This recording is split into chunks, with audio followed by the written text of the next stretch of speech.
Cette fille s'est mariée avec un guerrier africain. D'une tribu sauvage, leur histoire d'amour a pris fin, si tristement.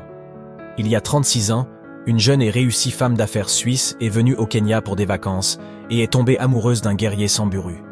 Par amour, elle a tout abandonné et s'est installée dans une hutte dans la jungle sauvage. Cependant, leur histoire d'amour a pris fin tristement. Pourquoi n'ont-ils pas pu rester ensemble? Et à quoi ressemble leur fille de 35 ans aujourd'hui? Corinne Hoffmann était une fille européenne ordinaire. Elle a grandi en Suisse et a mené une vie prospère. À 21 ans, Corinne a ouvert sa propre boutique de vêtements. Elle est devenue une femme d'affaires prospère et avait tout ce dont on peut rêver. La fille était très belle, riche et avait de grandes perspectives d'avenir. Corinne a fréquenté Marco pendant près de 2 ans. C'était un gars de son cercle social, tout aussi beau et riche. Ils auraient pu se marier et être heureux. Cependant, une telle vie lui semblait ennuyeuse. Elle rêvait de voyages et d'aventures. En 1986, le couple partit en vacances au Kenya. À l'époque, Corinne avait 26 ans. Ce fut un moment merveilleux. Ils ont apprécié leurs vacances et ont beaucoup appris sur la culture kenyane. Un jour, ils ont accidentellement rencontré des guerriers de la tribu Samburu. Parmi eux se trouvait un guerrier nommé Ketinga. Il était le plus grand, le plus fort et le plus beau. Corinne pensait beaucoup à lui et tomba rapidement amoureuse. C'était un peu fou. Qu'avaient-ils en commun?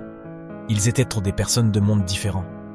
Elle décida de rompre avec son petit ami et de vendre sa boutique en Suisse. Elle rechercha Ketinga et lui avoua ses sentiments. L'Africain ne put résister à cette belle étrangère et ils passèrent la nuit ensemble. Mais il ne pouvait même pas imaginer qu'elle deviendrait sa femme. Elle lui semblait trop étrange et incompréhensible. De plus, il ne savait pas qui étaient ses parents, ce qui était très important en Afrique. Mais Corinne réussit à charmer sa famille et à le convaincre de se marier. Ils devinrent officiellement mari et femme et célébrèrent également la cérémonie selon les règles du peuple Samburu. Depuis lors, Corinne Hoffmann s'est installée avec la tribu dans les jungles sauvages du Kenya. Elle a dû renoncer à tous les avantages de la civilisation. Elle vivait dans une petite hutte faite de bouse, sans égout, sans eau courante ni électricité.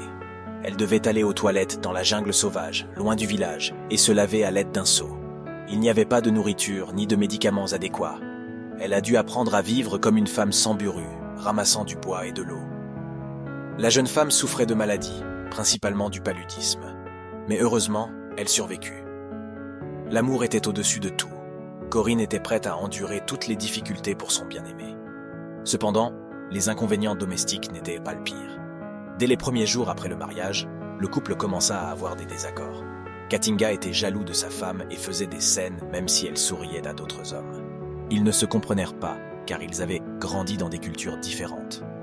Le guerrier africain avait l'habitude que l'homme soit le chef de famille, ce qui le dérangeait lorsque Corinne ouvrait sa petite boutique dans le village pour vendre des produits de base et tout gérer elle-même.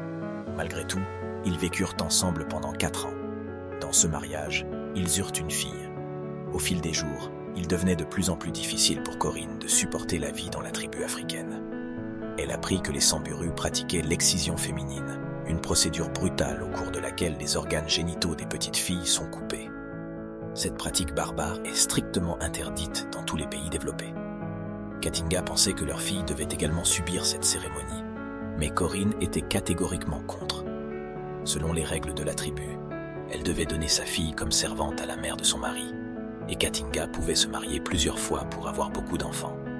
Corinne ne pouvait absolument pas accepter cela non plus. Ketinga lui faisait de plus en plus de scènes à cause de la jalousie, peut-être un effet secondaire de sa dépendance aux herbes, et il a même affirmé une fois que leur fille était d'un autre homme. Il devenait de plus en plus difficile pour une femme de supporter une telle vie. Elle était épuisée par les accusations constantes. Alors, un jour, elle décida de quitter la tribu avec sa fille. Corinne retourna en Suisse et reprit sa vie d'avant. En 1998, elle écrivit son autobiographie « La Maasai blanche » où elle parla de sa vie dans la tribu. Le livre devint un best-seller et fut traduit en 30 langues. Depuis sa première publication, plus de 4 millions d'exemplaires ont été vendus dans le monde entier. L'autobiographie a également été adaptée au cinéma sous le même nom, ce qui fut également un grand succès. La femme a écrit plusieurs autres livres et est devenue très populaire et riche. Aujourd'hui, Corinne Hoffmann a 63 ans et sa fille Napirei a 35 ans. La fille est si belle. On sait très peu de choses sur sa vie. Nous savons seulement qu'elle a grandi en Suisse, qu'elle a étudié à l'université et n'a visité la tribu de son père qu'à l'âge de plus de 20 ans. Corinne a permis à sa fille de partir en voyage et de voir son père seulement après la majorité, car elle avait peur que son père ne la laisse pas repartir. Malgré les griefs du passé, tout le monde était heureux de se revoir. Toutes ces années, Corinne a aidé financièrement son ex-mari et toute sa famille. Cependant, elle n'a pas pu retourner avec lui, car elle réalisa qu'ils étaient trop différents pour être ensemble.